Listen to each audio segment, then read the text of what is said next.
Então é que esses contratos podem ser perfeitamente legais, mas podem ser feitos de tal maneira que os custos prevejam grandes comissões para os partidos. Porque estes grupos cruzam-se, estes grupos são solidários, independentemente da ideologia dos partidos a que eventualmente estejam afiliados.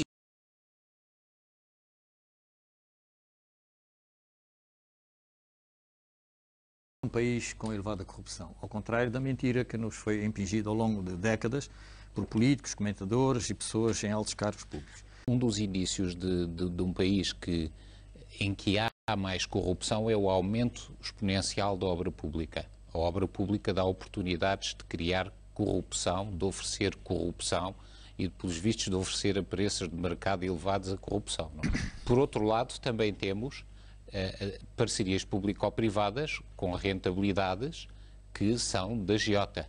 Essa é o que eu chamo de corrupção moral do Estado, porque do ponto de vista jurídico está tudo defendido, não foi legal coisa nenhuma, foi aprovado no Parlamento o conjunto de leis que o permitiu. Pois, muitas vezes com outsourcing de grandes sociedades de advogados que exato, mas quando nós temos esses processos. Pois, mas quando nós temos contratos em que parece que o Estado está a ser todo o contrato que é feito com o privado, o advogado do Estado, e não põe em causa a qualidade deles, e o advogado do concessionário que está a explorar, parece que estão todos com o mesmo interesse e se faz um acordo em que todo o risco é passado para o Estado e todo o rendimento é passado para a entidade privada, isto não são contratos normais. São contratos e leva a perguntar que interesse houve no Estado de fazer assim. E são contratos, nos agentes titulares dos cargos do Estado. E são contratos, assim. Primeiro, essas pessoas têm deveres de diligência e deveres de defesa da causa pública e do interesse público. Mas nunca ninguém investigou isso a fundo, porquê? Pois, não sei. Mas isso também é um terreno de corrupção, porque essas empresas acabam por transferir depois financiamentos para os partidos, acabam por dar emprego, etc. Portanto, é uma forma isto é um fortíssimo indício de corrupção. Claro. Eu não posso dizer que há, ela assume mas lá que é estranho formas. É. Falei com uma pessoa que fazia a supervisão desses contratos a nível do Tribunal de Contas, que me disse que nem ele próprio conseguia encontrar os clausulados todos dos contratos. Porque umas coisas eram publicadas num lado, outros noutros, e adendas que eles não conseguiam. Quer dizer, que isto não é preciso ir muito mais longe para explicar que isto é estranhíssimo. Não é que esses contratos podem ser perfeitamente legais, mas podem ser feitos de tal maneira que os custos prevejam grandes comissões para os partidos. Os contratos ou são equilibrados ou podem ser revistos internacionalmente. Há mecanismos que permitem rever os contratos, arbitragens que permitem equilibrar os contratos. Auditorias externas. Auditorias, essas coisas todas. Mas eu nunca vi essa vontade de fazer essas auditorias e essas arbitragens. Mas isso já é outra questão, não há energia nenhuma nesse sentido, não é? É um bloco central dos interesses a funcionar? Claro. Pois, mas eu acho que estes problemas são transversais. Chegamos a uma conclusão. Há de haver muita gente da área da governação, da área da maioria que está a governar, que devia ser chamada à responsabilidade também por causa deste tipo de contratos feitos no governo anterior. O raciocínio é errado. Deve haver muitas figuras do PSD e do CDS que serão chamadas e que já deviam ter sido chamadas a responder por grandes negócios de Estado que foram prejudiciais, incluindo no tempo do governo do Partido Socialista. Porque estes grupos cruzam-se, estes grupos são solidários, independentemente da ideologia dos partidos a que eventualmente estejam afiliados. E não é normal que em 5 anos ou 6 de governo nós tenhamos aumentado a nossa dívida pública. Eu, quando falo com os estrangeiros, eles dizem que isso deve ser o recorde mundial, quer dizer... Não sei se há algum país que tenha conseguido aumentar a dívida pública tão depressa. Não, a que estava escondida. Criando, sim, a dívida pública escondida. O problema não é a dívida passar de 100 para 150. É saber se esse acréscimo de 50 corresponde a alguma coisa de palpável. Esse é que é o problema. É chamada dívida improdutiva, dívida que tem a ver com corrupção. Um ex-primeiro-ministro que está indiciado por corrupção ativa, passiva, prática ilícito, fraude fiscal, branqueamento. Dentro desses crimes, o que mais grave é de facto, as suspeitas sobre corrupção. E atingindo, alegadamente, o mandato de primeiro-ministro entre 2005 e 2011, que julgo que é disso que se trata e que há indícios relativamente a isso.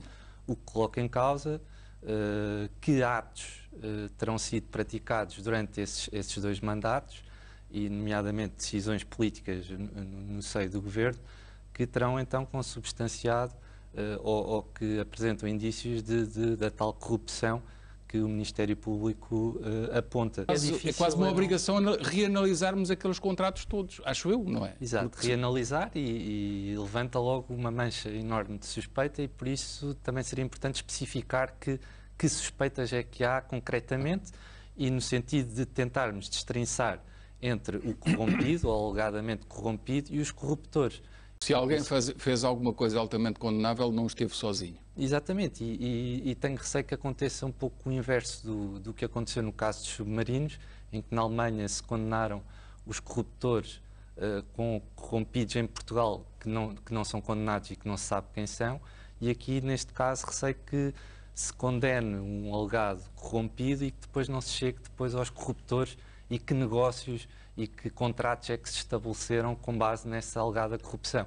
E julgo que no fenómeno da corrupção devemos discuti-la sem linhas partidárias, sem linhas político-partidárias e perceber que isto é um fenómeno transversal e não entrar nesse jogo político. Esse é um bom ponto, porque eu, desde que me lembro, como jornalista, sempre nas casas onde trabalhei, na comunicação social em geral, sempre que houve figuras mediáticas que tiveram processos e que foram indiciados e que foram detidos e interrogados, sempre houve uma cobertura enorme, porque eles eram mediáticos. Agora, só pegando há pouco na questão dos contratos ruinosos que falou, há uma dificuldade de tentarmos destrinçar entre o que é a decisão política legítima e o que é depois a corrupção.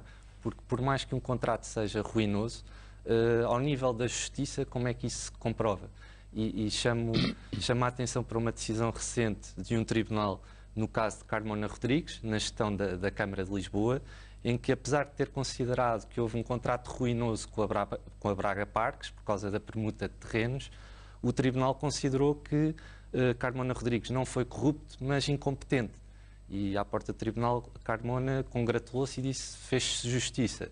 E, portanto, até que ponto é que esses contratos ruinosos não partem de uma decisão política legítima e como é que se comprova que há corrupção? Por mais sinais que tenhamos que sejam ruinosos, como é que separamos esses dois setores? Isso é muito difícil para a Casa da Democracia, que é o Parlamento, onde essas leis foram feitas. Não é? Mas não havendo uma lei de enriquecimento ilícito, considera que a legislação existente é suficiente para... Não, a legislação portuguesa está feita para não se conseguir apanhar a corrupção. Isso aí não tem dúvida nenhuma. Também temos que ter em conta também a cultura de conflito de interesses que não existe em Portugal.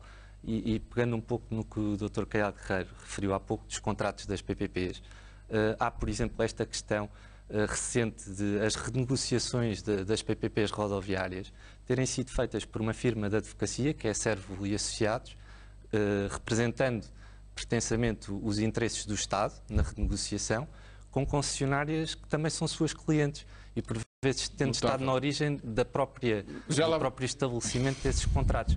Sublinhar essa necessidade de se abordar a corrupção mais no sentido de prevenção e não propriamente de reagir a esta sucessão de escândalos e criar mecanismos que impeçam ou que dificultem a oclusão desta sucessão de casos de corrupção, nomeadamente precavendo o grave problema que há no sistema político português e económico de conflitos de interesses, em que há agentes que trabalham para os dois lados e estão em simultâneo em vários planos de atividade dentro desses negócios e desses contratos. Bem descritos no livro Os Facilitadores. Vêm aqui descritos situações concretas de claros conflitos de interesses e eu acho que passa também por aí a questão da prevenção.